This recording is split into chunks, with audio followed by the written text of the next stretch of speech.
Hi, I'm Steve Good and welcome to my Scroll Saw Workshop.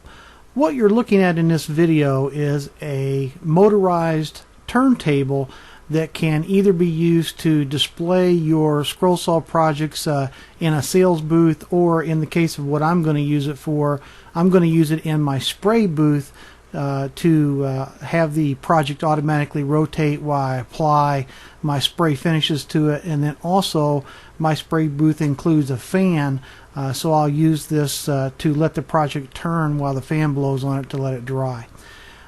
I built one of these, some of you may remember, sometime back, and I used a small wind-up timer motor to build it, and it was not capable of turning much weight. So I wanted to build one that had a lot more capacity to put things on it that were a little more heavy and still let it turn. To do that, I needed a very high torque, low RPM motor, and I'd spent quite a bit of time looking for a motor like this, and they were really expensive trying to find them online. And I finally came across a source that I think is going to work out real great for us, and that source is something I was able to pick up at Lowe's tonight. And what you'll see here in this next picture is a rotisserie kit that's used to attach to your grill, so you can cook chicken, turkey, whatever on a rotisserie style. So what I did is I bought this kit for $29.95, and I'm going to use the motor out of it. While I was at Lowe's, I went ahead and picked up this 12-inch round tabletop that I can use for my rotating turntable. Obviously you could go ahead and cut this circle out yourself, but because I wanted to try to get this project done tonight, I just went ahead and purchased one. The tabletop was only $7.95. No, it was $10, and the rotisserie kit, like I said, was $29.95. So for $40 or $50, I'm going to be able to build this project. And if you've looked at any of the motorized Lazy Susans, you'll know that that's pretty cheap. I went ahead and got rid of all the other pieces out of the rotisserie kit except for the motor.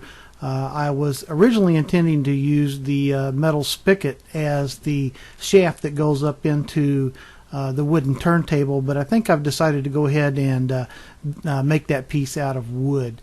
When we flip this motor over, you can see that we have a 3/8 inch square drive for this motor. So I decided to go ahead and take some fairly hard wood and shave it down to a 3/8 inch square, and then go ahead and place that into the motor, and then on the other end go ahead and round it off and drill a hole partially through the table and glue it into the table. And I'll show you that here in the next picture.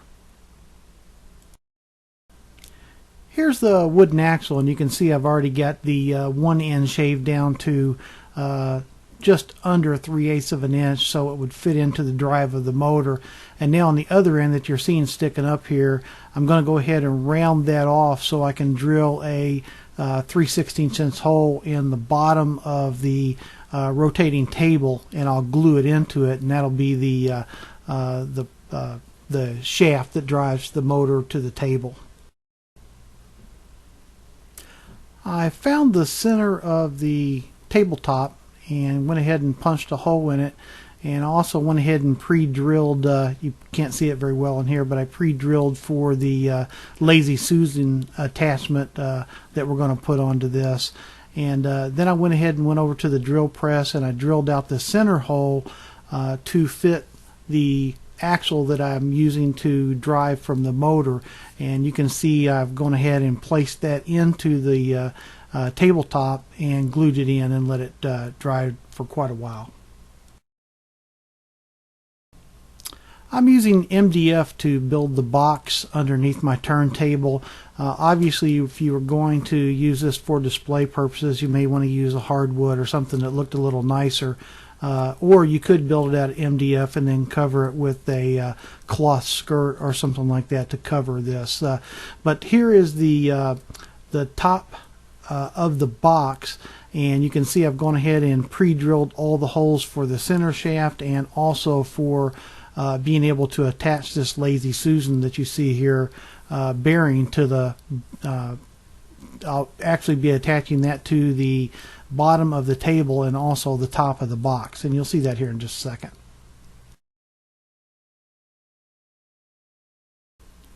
Here you can see I have centered up the Lazy Susan bearing and went ahead and used some flathead screws to attach the bearing to the top of the box.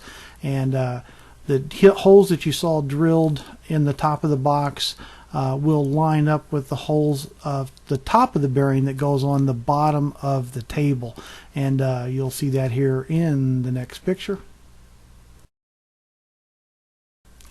You can see in this picture that I'm attaching the top of the Lazy Susan bearing to the bottom of the rotating tabletop, and those holes that you can see are there to allow me access to get the flathead screws in there and tighten them down.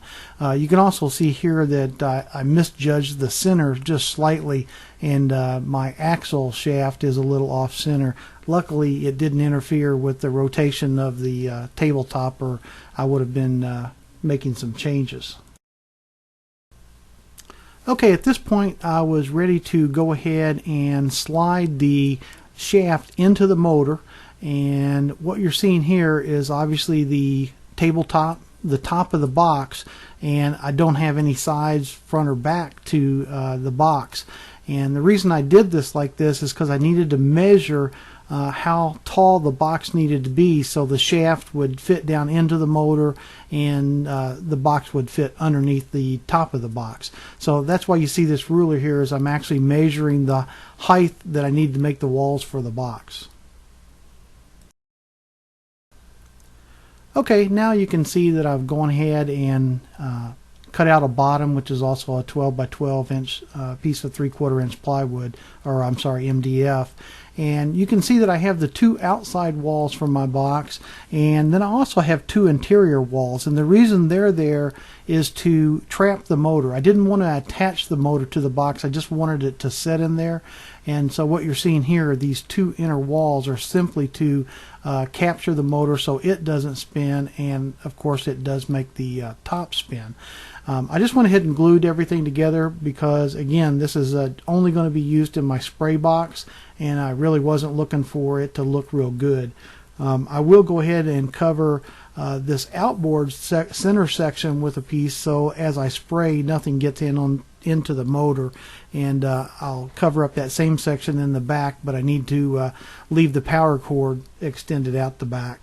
And so in this next picture I'll show you pretty much the finished project. Okay, here's the back of my turntable, and you can see the motor captured in there and the power cord running out the back. You saw in an earlier picture that there's an on-off switch on the motor, and I think my plan is to go ahead and just leave that turned on, although I do have this access to it if I need to.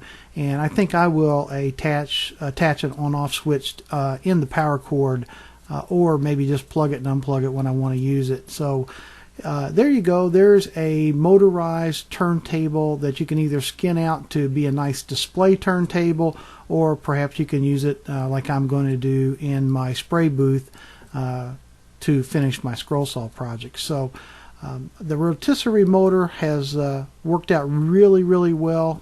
Like I said, I've been looking for a motor with low RPM, high torque for quite some time, and when I was able to find this rotisserie kit at Lowe's for just under $29, I knew this was the beginning of this project. So I hope you like this project. I'm Steve Good, and we'll see you here next time at the Scroll Saw Workshop.